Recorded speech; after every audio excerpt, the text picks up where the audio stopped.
तो hello friends, once again वेक my channel day night classes. तो फ्रेंड्स, आज हम लोग बात करने जा रहे हैं विलियम वर्ड्सवर्थ का बायोग्राफी। जैसे जो इन्होंने लिखे थे द प्रिल्यूड, जो झारखंड पीजीटी के सिलेबस में इंक्लूडेड है यूनिट 4 में। ओके फ्रेंड्स, यूनिट 4 में हम लोग पढ़ना है द प्रिल्यूड, ठीक है, रिटन बाय विलियम वर्ड्सवर्थ। आज हम लोग इसका बायोग्राफी करेंगे। फ्रेंड्स, यहाँ से जो प्रश्न आने वाले हैं, जो प्रश्न आएंगे, कितने मार्क्स के आएंगे फ्रेंड्स? टोटल जो है यहाँ से प्रश्न बायोग्राफी से आएंगे 2 प्रश्न, 2 से 3 प्रश्न आएंगे। ठीक है फ्रेंड्स, कितना प्रश्न आएंगे? 2 से 3 प्रश्न आएंगे। और एक का वैल्यू क्या है फ्रेंड्स? मार्क्स क्या होगा एक का? तो 2 नंबर। तो अगर 2 क्वेश्चन पूछा जाएगा तो आपका क्या हो जाएगा? 4 नंबर से यहाँ से मार्क्स उठेगा। ठीक है, 4 कितना आएंगे? 4 नंबर।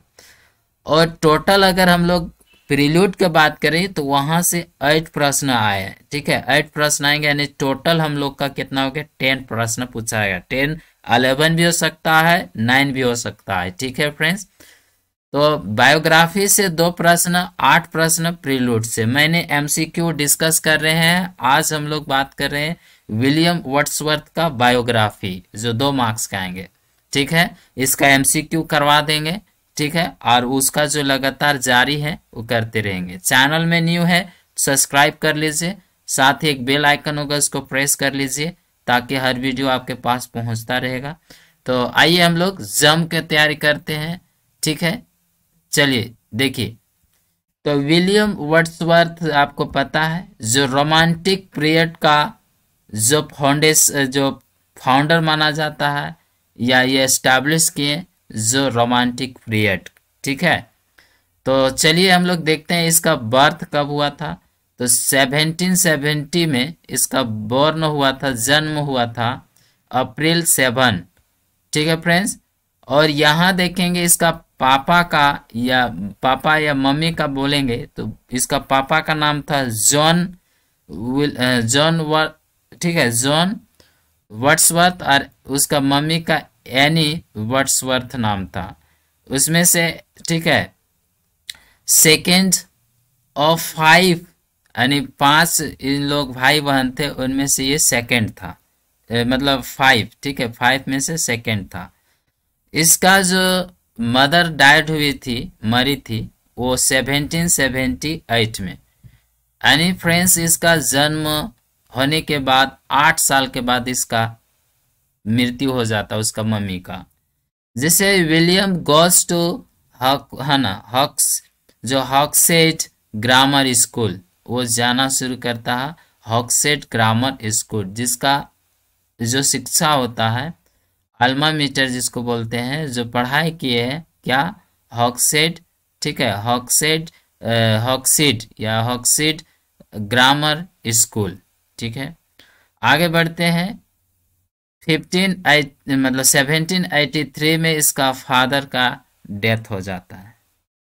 मम्मी तो मरी गई, अब मतलब मदर भी मर गई, फादर भी मर गए, बेचारा करेगा क्या? 1787 में goes up to St John's College Cambridge. ये जो है इसको जाने लगता है सेंट जॉन्स कॉलेज कैम्ब्रिज में। वहाँ जाने के दौरान में, ठीक है, उसके बाद 2 साल का बाद जो है ये विजिट करता है, मतलब एक वर्क लिखता है, जो एन इवनिंग वॉक ये वर्क लिखता है। और इसी पीरियड में 1789 में एक बड़ा रेवोल्यूशन आया था, जिसको नाम है फ्रेंच रेवोल्यूशन। ठीक है, यह भी पॉइंट याद रखिएगा, ज़्यादा हम नहीं पॉइंट पे आ रहे हैं। उसके बाद जो है 1790 में वॉकिंग किए थे टूर फ्रांस, स्विट्जरलैंड और जर्मनी। ठीक है, ये टूर गए थे उस समय। ठीक है, 1791 में इन्होंने ग्रेजुएट्स किए।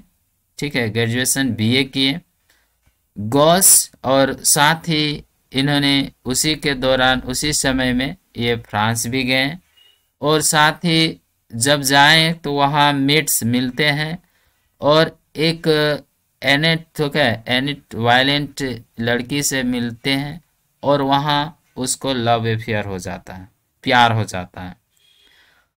फ्रांस में जाते हैं तभी वहाँ पे एनिट वायलेंट से मिलते हैं तो उसका प्यार हो जाता है। ठीक है, आगे बढ़ते हैं। 1792 में, ठीक है, इलेजिटमेंट इलेजिटिमेंट, ठीक है, इलेजिटिमेंट जो जिसको हम लोग डॉटर कैरोलिन जो बर्न हो जाता है, ठीक है, जिसे एंड वायलेंट का बेटी होता है, ठीक है, बेटी हो जाता है तो क्या कैरोलिन नाम उसको रखा गया, नाम रहता है, जिसको इन लेजिटिमेंट जिसको बोलते हैं, ठीक है, एक बिना शादी का बिना विवाह का इसका एक जो है एनिट वायलेंट का बेटी मतलब एक बेटी हो जाता है। ठीक है, कब होता है तो 1792 में। ठीक है, आगे बढ़ते हैं। 1793 में इन्होंने रिटर्न्स आते हैं इंग्लैंड और आते हैं और वहाँ पैसा कमाना शुरू करते हैं। एंग्लो फ्रेंच वार इसी समय प्रिवेंट करते हैं रिटर्न टू फ्रांस। तो एंग्लो फ्रेंच वार भी हो जाता है, इसके वजह से फिर से इन्होंने फ्रांस नहीं जा पाते हैं, एंड वायलेंट से नहीं मिल पाते हैं, इसके वजह रहता है। ठीक है, वार की वजह से नहीं आ पाते हैं फ्रांस, जिसे कैरोलिन से मिल नहीं पाते हैं या एंड वायलेंट जो अपना लव अफेयर जो हुआ था एंड वायलेंट से प्रेमिस, ठीक है, नहीं मिल पाते हैं। आगे बढ़ते हैं तो देखिए अंटिल उसी समय जो है उन्होंने डिस्क्रिप्टिव स्केचेस पब्लिश्ड होता है। कब? 1793 में। आगे बढ़ते हैं। 1794 में रीयूनाइटेड होते हैं अपने ड्रोथी सिस्टर है। ड्रोथी कौन है? तो उनका सिस्टर है, विलियम वर्ड्सवर्थ का सिस्टर है। 1795 में इनहेरिट लेगेसी 900 यानी 900 का लेगेसी मिलता है, जो कब मिलता है? 1795 में लेगेसी मिलता अपने जो फ्रेंड्स होते हैं उसका डिजीज की वजह से वो बीमार पड़ते हैं, उसकी देख रेख की वजह से उसको 900 जो है, ठीक है, मिलता है लेगेसी के।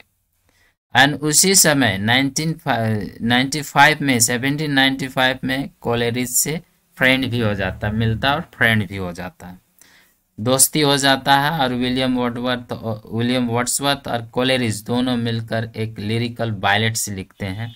आगे देखें, आगे बढ़ते हैं तो 1796 में विलियम और उसकी बहन, ठीक है, जो सिस्टर है ड्रोथी, इन दोनों जो है कहाँ चले जाते हैं? पैसा तो मिल जो है वो उन लोग मूव करते हैं अल्फोंस, ठीक है, अल्फोंस डेन में जाके एस्टेब्लिश्ड यानी वहाँ चले जाते हैं।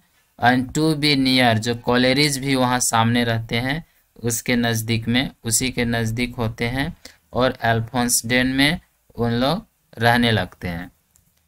आगे बढ़ते हैं, जब रहने लगते हैं तो अब वहाँ पे कोलेरिज और वर्ड्सवर्थ और ड्रोथी वहाँ सभी आमने सामने मिलते जुलते रहते हैं। तो उसी समय कोलेरिज और वर्ड्सवर्थ दोनों मिलकर एक लिरिकल बायलेट्स लिखते हैं, ठीक है, और पब्लिश करवाते हैं।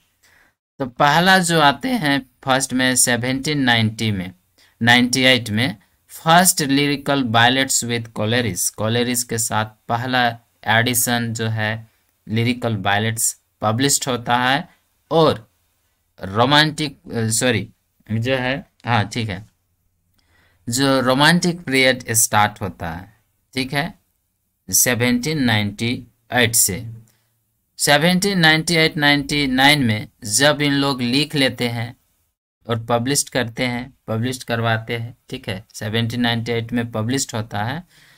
उस समय पब्लिश होने के बाद इन दोनों जो है क्या करते हैं, वर्ड्सवर्थ और ड्रोथी, ठीक है, दोनों ट्रेवल करते हैं जर्मनी विद कॉलेरिज, यानी तीनों चले जाते हैं लिरिकल बायलेट पब्लिश करा के, इन्होंने पूरा मस्ती घस्ती करते हुए चले जाते हैं जर्मनी, और ट्रैवल करते हैं, घूमने चले जाते हैं, ट्रैवल करते हैं। उधर से क्या होता है 1799 में विलियम और ड्रोथी दोनों भाई बहन सेटल होते हैं लेक डिस्ट्रिक्ट में। लेक डिस्ट्रिक्ट जो है फ्रेंड्स, जो इंग्लैंड में लेक डिस्ट्रिक्ट है, उस डिस्ट्रिक्ट में उन्होंने, जहाँ पे लेक को बहुत ज़्यादा लेक है, मतलब झीलें हैं, उसी के आमने सामने रहते हैं, इसलिए उसको लेक डिस्ट्रिक्ट कहते हैं, यानी लेक के आमने सामने है, वहाँ सेटल होते हैं दोनों। उसके बाद एट डॉ कॉटेज ग्रेसमायर, कहाँ है ये, तो डॉ कॉटेज जो है ग्रेसमायर में, वहाँ पे रहने लगते हैं। कब यहाँ सेटल होते हैं 1799 में। आगे बढ़ते हैं फ्रेंड्स, इसका जो लाइफ जो है जर्नी है, देखिए क्या होता है इन लोगों के। लिरिकल बायलेट जो है जब लिख देते हैं, मस्ती से घूरने चले जाते हैं, वापस आते हैं, फिर सेकेंड एडिशन 18 सेंचुरी मतलब 1800 में आता है, 1800 में लिरिकल बायलेट्स का रिवाइज होता है। उसमें जो है बहुत ज़्यादा क्रिटिसाइज किया गया था फर्स्ट एडिशन में, क्योंकि वहाँ प्रीफेस नहीं था। उस जो लिरिकल बायलेट्स जो लिखे थे उसमें कुछ मेंशन नहीं, पता नहीं चल रहा था रीडर्स को, या जो क्रिएटर्स हैं, क्रिटिसाइज करने वाले हैं, उनको कुछ पता नहीं चल रहा था, और वो पूरी एकदम कॉमन लैंग्वेज में लिखा गया था, और पूरी कॉमन पीपल के लिए, और पूरी जो है पहले जो भी पोएम लिखा जाता था या जो भी वर्क्स लिखा जाता था, बहुत हार्ड वर्ड यूज किया जाता था। जो डिक्शन था वो सिंपल डिक्शन में लिखा गया, उसके वजह से जो है विलियम वर्ड्सवर्थ जो है जो फेमस होते हैं, और कॉमन लैंग्वेज होते हैं, चाहे कोई भी उसको पढ़ेगा तो उसको सभी पढ़कर समझ में आएगा। लेकिन पहले का हार्ड डिक्शन, जो डिफिकल्ट वर्ड यूज करते थे, जिसे लोगों को समझने में डिफिकल्ट लगता था, समझ नहीं पाता था ये कहना क्या चाह रहा है। इन्होंने पूरी जो है पहले जितने सारे आगे का जो लिखा गया था, चाहे अगस्टन पीरियड का बोलो या एज ऑफ सेंसिबिलिटी का बोलो, जो भी है, उधर जितने सारे वर्क्स हैं, ठीक है, तो उधर जो जैसा लिखा जा रहा था वैसा वो बिल्कुल चेंज कर दिए।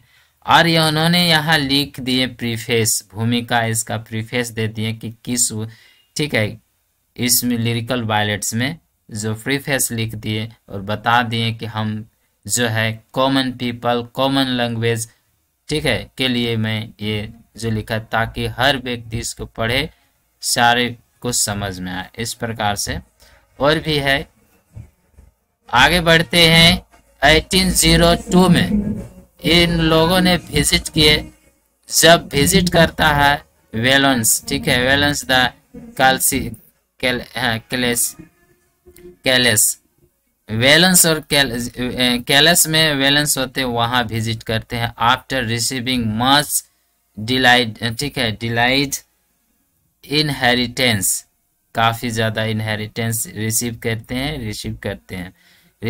हैं, और मेरी जो है मैरिज करते हैं, जिसको मेरी हचिंसन से मैरी कर लेते हैं, मैरिज करते हैं, मीन्स मैरिज हो जाता है मेरी हचिंसन, ठीक है, पहला वाइफ यही है मैरी हचिंसन।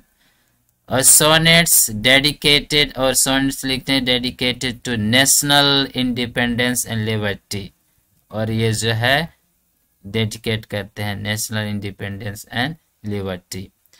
1805 में द प्रिल्यूड फिनिश्ड, और प्रिल्यूड को कंप्लीट किया जाता है, ठीक है, 1805 में प्रिल्यूड को कंप्लीट किया जाता है और उसको पब्लिश कर दिया जाता है, कितना में 1850 में, ठीक है, बाय मेरी के द्वारा, ठीक है। ये रहा आपको एक्स्ट्रा, ठीक है, ये चीज आपको क्यों बताएं, यहाँ प्रिल्यूड जो है ये जो है इसका फेमस वर्क्स बोले जो हम लोगों का इंडिकेट है, हम लोग यही स्टडी कर रहे हैं। आगे बढ़ते हैं, जो उसका भाई होता है, ब्रदर है जॉन लॉस्ट एट सी, उसी समय जो इसका भाई जो है लॉस्ट हो जाते हैं। मतलब सी में जो झोंके होते हैं, समुद्री जो लहरें से ये इन्होंने इसका पानी में डूब के मर जाता है। 1807 में poems in two volumes poems in two volumes published होता है। ठीक है, आगे देखते हैं 1810 में क्वारल विथ कॉलेरिज और वर्डवर्थ में झगड़ा हो जाता है, लड़ाई हो जाता है। क्यों लड़ाई होता है? क्योंकि उसका साली होता है, ठीक है, साली के साथ में, साली को छुपा छुपा कर, यानी कहने का मतलब कॉलेरिज को कहना था, ठीक है, मैरी हचिंसन जो उसका वाइफ हुआ विलियम वर्ड्सवर्थ का, तो उसका बहन हुआ करती थी। आगे इसका नाम जो है मेंशन किया गया है। तो देखिए मैरी हचिंसन, ठीक है, मैरी हचिंसन उसका वाइफ, उसका सिस्टर हुआ करती थी। तो उसको बहुत ये होता था, तो उसके साथ में जो क्वारल झगड़ा हो जाता है विलियम वर्ड्सवर्थ और कॉलेरिज के साथ में झगड़ा होता है बीच में 1810 में। 12 में क्या होता है? वर्ड्सवर्थ चिल्ड्रेन थॉमस और कैरोलिन डाइड। वर्ड्सवर्थ का जो दो बच्चे होते हैं वो कैरोलिन होता है, थॉमस को डाइड हो जाता है, मर जाते हैं। 13 में मूव्स रेडल माउंट, और 13 में इन लोग चले जाते हैं, मतलब वर्ड्सवर्थ आ जाता है रेडल माउंट में, जो है ग्रेस मायर और रेडल वाटर के बीच में रेडल माउंट है, वहां चले जाते हैं। और appointed distributor of stamps for Westmorland 400 year, यानी 400 ईयर जो है उसको मिलता है स्टाम्प का, यानी स्टाम्प को डिस्ट्रीब्यूटर में उसको जो है अपॉइंटेड किया जाता है, नियुक्ति किया जाता है, जॉब मिल जाता है। ठीक है, 400 रुपया पर ईयर, हर प्रत्येक साल। 1840 में ये इन्होंने एक्सकर्शन पब्लिश करते हैं, एक्सकर्शन जो प्ले है ये पब्लिश होता है। 50 में देखते हैं 1815 में वाइट जो है वाइट डॉय ऑफ रेलस्टोन, ठीक है, Rylstone and preface to lyrical ballads revise होता है। ठीक है, तो यहाँ देखते हैं क्या preface to lyrical ballads revised किया जाता है। तो ये रहा हम लोग का। उसके बाद जो है आगे बढ़ते हैं तो 1819 में पीटर बेल और वेगनर पब्लिश्ड होता है। ठीक है, इसका वर्क है, आगे देखते हैं। 20 में देखिए 1820 में जो है इसका पोएम पब्लिश्ड होता है, वी आर सेवन, और सेकेंड है द रिवर, ठीक है, डेडन, रिवर डेडन जो सोनेट है। आगे है 1822 में वर्क एक पब्लिश्ड होता है एक्लेस, ठीक है, ecclesiastical sketches and other poem published होता है। आगे देखते हैं 25 में एरो रिविजिटेड, ठीक है, एरो रिविजिटेड एंड एरो जाते हैं, और वहाँ अदर्स पोएम, ये जो है पोएम ही है, ठीक है, ये लिखते हैं। पोएम्स है देखिए सिंपली ऑफ ईयरली, ये 42 में simply of yearly and let years, ये पोएम लिखते हैं, पब्लिश्ड होता है। बिकम पोएट लॉरिएट, और इन्होंने मोस्ट इम्पोर्टेंट, ये जो है 1843 में पोएट लॉरिएट बनते हैं, पोएट लॉरिएट जो है बनते हैं। और 1850 में इन्होंने जो मर जाते हैं, डाइज, ठीक है, डाइज हो जाते हैं। और अप्रैल 23 होता है, अप्रैल मतलब अप्रैल के महीने 23 तारीख को 1850 में इसका डेथ हो जाता है। The prelude published by Mary Hutchinson के द्वारा इसको पब्लिश किया जाता है। ठीक है, तो देखिए इम्पोर्टेंस बुक्स हैं जो है लिरिकल बायलेट्स है 1798, lines composed a few miles above Tintern अबे 19 1798 में पब्लिश हुआ था। लिरिकल बायलेट्स एलोंग विथ प्रीफेक्स के साथ में जो है लिरिकल बायलेट्स पब्लिश हुआ 1800 में। लूसी ग्रे, ठीक है, लूसी वही लूसी पोएम जो है VR7 जो बोले थे वो लूसी पोएम के ग्रुप में है। लूसी ग्रे जो है और सॉलिट्यूड, इट्स सॉलिट्यूड क्या है, एक कलेक्शन ऑफ 5 पोएम का एक कलेक्शन है, ठीक है, जो लूसी पोएम 5 पोएम का कलेक्शन है। उसके आगे बढ़ते हैं तो पोएम्स इनटू वॉल्यूम्स पब्लिश्ड होता है 1802 में। और देखिए 6 में world is too much with us is एक सोनेट है, विलियम वर्ड्सवर्थ के द्वारा लिखा गया है, जो the world is too much with us. उसके बाद यहाँ पे ही क्रिटिसाइजेस किया गया है world of the first industrial revolution and for being observe in materialistic और डिस्टेंसिंग इटसेल्फ फ्रॉम नेचर। इस प्रकार से यहाँ आगे देखते हैं। यहाँ .7 में I wonder lonely as a cloud as called daffodils लिखा गया 1807 में। और to the intimations of mortality, ठीक है, इमोर्टलिटी रिकलेक्टेड फ्रॉम चाइल्डहुड, ठीक है।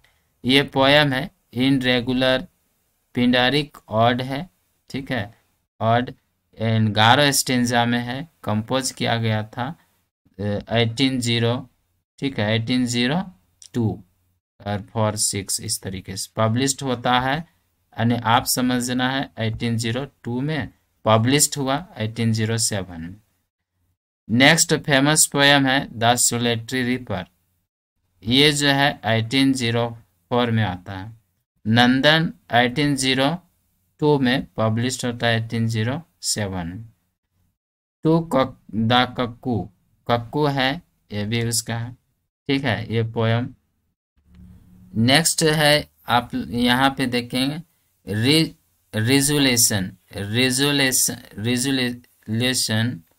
एंड इंडिपेंडेंस, ये आता है 1802 में और मतलब लिखा जाता है, पब्लिश्ड होता है 1807 में। द लीज, इसी का नाम है द लीज गैदरर के नाम से जाना जाता है। इंडेंस, ठीक है, इंडेंस जो है इंडेंस 1802 में पब्लिश्ड होता है 1807, ठीक है। बेस्ट है वन है मीटिंग रिकॉर्डेड, यहाँ पे क्या लिखा जाएगा, ओके फ्रेंड्स इसको छोड़ो। इस प्रकार से देखते हैं आगे। फिर है 12 में देखेंगे द एक्सकर्शन है 1804 में आता है, जो 9 बुक्स में रहता है। और जो 13 में प्रिलूड आता है 1850 में, जो है इन 14 बुक्स में आता है, ठीक है, 14 बुक्स में, जो ये क्या है, एक ऑटोबायोग्राफिकल वर्क है। 14 में है क्या है, बॉर्डरर्स, एक प्ले है, ओनली प्ले है, और ये भास्ट ट्रेजेडी है, पब्लिश्ड हुआ है इसका 1842 में।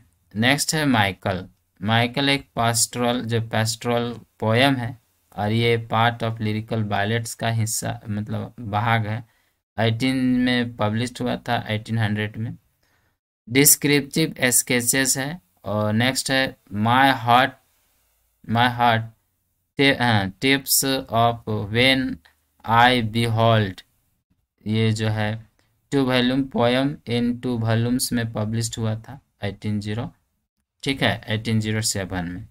नेक्स्ट है फ्रेंड्स, आगे बढ़ते हैं तो आगे ख़त्म हो जाता है, इतना इसका वर्क रहा, बायोग्राफी रहा इसका, ठीक है। जैसा कि हम लोग ने ये सारे कुछ देखें, ठीक है। चलिए, वीडियो अच्छा लगा लाइक कीजिए, शेयर कीजिए और सब्सक्राइब कर लीजिए, बेल आइकन होगा उसको प्रेस कीजिए। Thank you.